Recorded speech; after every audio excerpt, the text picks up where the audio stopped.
हमारे लिए कोई जरूरी नहीं है। पूजा करना जरूरी है क्या, ये एक प्रश्न है। हाँ, एक वातावरण निर्माण करने के लिए ये जो पद्धति चली आ रही है सनातन समय से, इसका अपना एक महत्व है। उस पूजा के वक्त तुम बैठोगे, तुम्हारी जो चेतना अलग होती है कि अलग लगता है कि नहीं, कुछ तरंग महसूस होता है कि नहीं।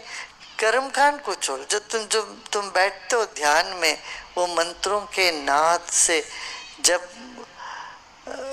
मंत्रों के नाद से तुम स्नान करते हो या मंत्रों के नाद को तुम अपने में लेते हो, बुद्धि शुद्ध होती है कि नहीं। मंत्रों से क्या होता है, अदृश्य की उत्पत्ति होती है, अनिर्वचनीय शक्ति चैतन्य पैदा होता है हमारे भीतर। इस कारण से मंत्रों का उच्चारण का महत्व है। और उसके साथ थोड़ा सा कर्मकांड रखते हैं कि उससे भी वातावरण में एक पॉजिटिव, एक सकारात्मक तरंगे उठती है। यही है। देखो, पूजा करना ही है ऐसा कुछ नहीं। तुम बैठो, हर सांस में पूजा होगी, बैठोगे ध्यान करो, वही सबसे बढ़िया पूजा है। ध्यान से बढ़कर कोई पूजा नहीं है, और ध्यान के बिना पूजा का कोई मतलब नहीं है। जो ध्यान ही नहीं है वैसे पूजा करते रहे, मंत्र बोलते रहे, करते रहे, जैसा स्वाहा स्वाहा करके आग में सा चीजें डालते रहे, उनका भी कोई उसका महत्व नहीं है। सो ध्यान में सब कुछ है, ध्यान करोगे साथ में ये भी करोगे, उसका महत्व है। नहीं होता तो हम क्यों करते, उसका कुछ महत्व है। वातावरण शुद्ध होता है। अब देखो, घर में तुम जब एक दिया जलाते हो, दिवाली के दिन तो 4 दिया जलाते हो, कुछ प्रसाद बनाते हो, मिठाई रखते हो, फूल माला लाके रखते हो, एक वातावरण बनता है कि नहीं, बताओ। त्योहार के दिन पर द्वार बंधन कुछ करते हो, घर कुछ घर में कुछ लगता है कि नहीं। और किसी के घर में कुछ नहीं होता, मान लो ना कोई द्वार बंधन, ना कोई दिया जलता, ना अगरबत्ती जलती, ना कुछ है, ना मिठाई, ऐसे डाइनिंग हॉल में बैठ के खाते हैं, जाते हैं। वहां की एनर्जी देखो, चेतना देखो, एक तरह से डल सी चेतना होती।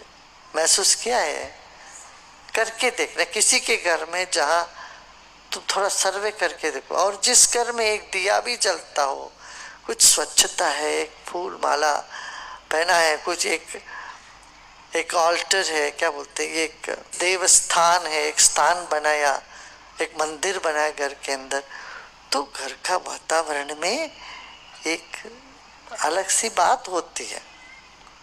मतलब मंदिर रखो ये नहीं बोल रहा हूँ, घर में एक दिया जलाओ घर में, उसी से एक वातावरण अच्छा होने लगता है। इस तरह से ये सब अपना भगवान को खुश करने के लिए नहीं, वो बड़ी भूल है यदि हम सोच लेते हैं परमात्मा को खुश करने के लिए हम सब ये सब करेंगे, बिल्कुल भी नहीं है। परमात्मा को खुश करने के लिए, परमात्मा तो आनंद स्वरूप है, उनको क्या खुश करनी है।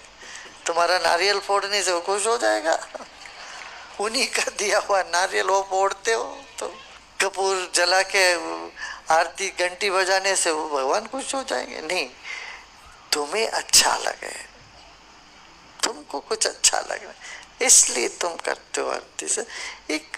और ये संस्कार औरों में लगता, जबकि हम लोगों को जरूरत नहीं है कुछ भी करना, मगर इससे करने से हमारे जो समाज में अगले पीढ़ियों में कुछ संस्कार पड़ता है, खासतौर से बच्चों में।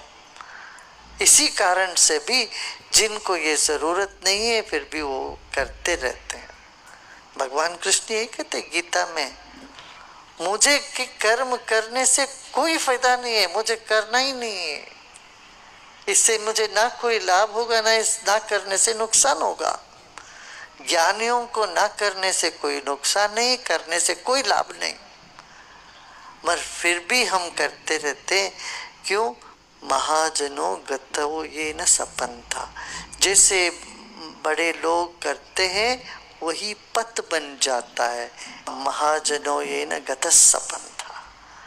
तो महाजन जिस जहाँ पर चलते हैं वो पथ बन जाता है, इसलिए सब करते हैं। तो इसलिए भी ये सब थोड़ा थोड़ा रखना, थोड़ा सा कर्म कांड रखो, ज्यादा नहीं। दिन रात वही करते रहो ये नहीं, जीवन में कभी इसलिए हर आश्रम में भी एक दो पूजा होती है, ये सब इसका अपना है। एक एक तत्व के साथ संबंध है, मंत्रों का द्रव्य के साथ संबंध है, ग्रहों का द्रव्य के साथ संबंध है। तो ये जो अदृश्य की उत्पत्ति होती है जो यज्ञ से, वो अपने में अनूठा है।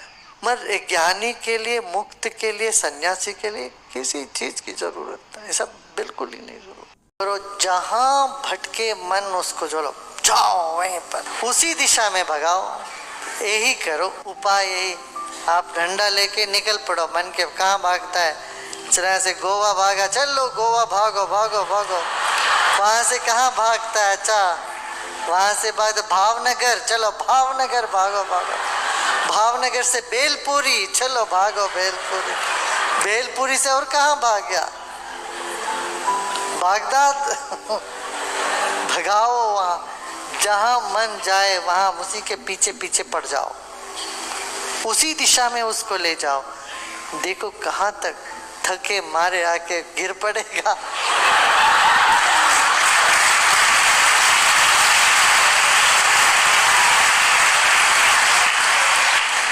कई उपाय है, एक नहीं दो नहीं, लाखों उपाय है। किसी भी उपाय से मन को बिठाना, लाख उपाय की जरूरत नहीं, एक उपाय काफी है। महर्षि पतंजलि ने बहुत सुंदर, यथाभिमत ध्यानात्वा, जिनको जो जैसा लगे उसी पर ध्यान लगाओ। वीतराग विषयम व चित्तम, महात्मा लोग है, वीतराग है, जिनके भीतर कोई राग नहीं रह गया, ऐसे सिद्धों के, गुरुओं के बारे में सोचते भी मन शांत हो जाएगा।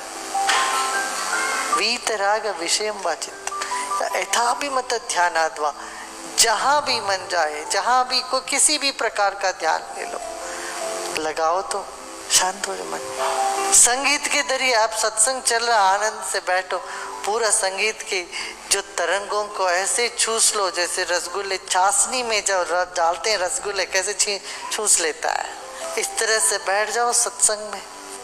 रसेदार है वैसे सत्संग, कोई बोरियत वाला तो नहीं है। हाँ, वहां पर भी बैठ के तुम ऊपर नीचे देखते रहो, छत को गिनते रहोगे, यहाँ कितने सरिया है छत पे, तो फायदा नहीं। रुचि पैदा करना भी तुम्हारी जिम्मेदारी, कोई और तुम्हारे लिए रुचि नहीं पैदा कर सकता। ये सारा संसार रसमय है, एक एक पत्ते में रस है, और रस के पीछे वो रसधारी जो है उसको पहचाना, बस काम बन गया। ऐसा नहीं कि ये हुआ नहीं तुम लोगों के साथ, ये भी नहीं सोचो पता नहीं जो गुरुजी बोले ये करना पड़ेगा कभी आगे, पता नहीं इसके लिए कितना मेहनत करनी पड़ेगी। कोई मेहनत नहीं, खाली हो, कोई मेहनत बिल्कुल नहीं करना, मेहनत तो करना ही नहीं है। शम्मा जली है तेरे लिए, तुझको कुछ नहीं करना है।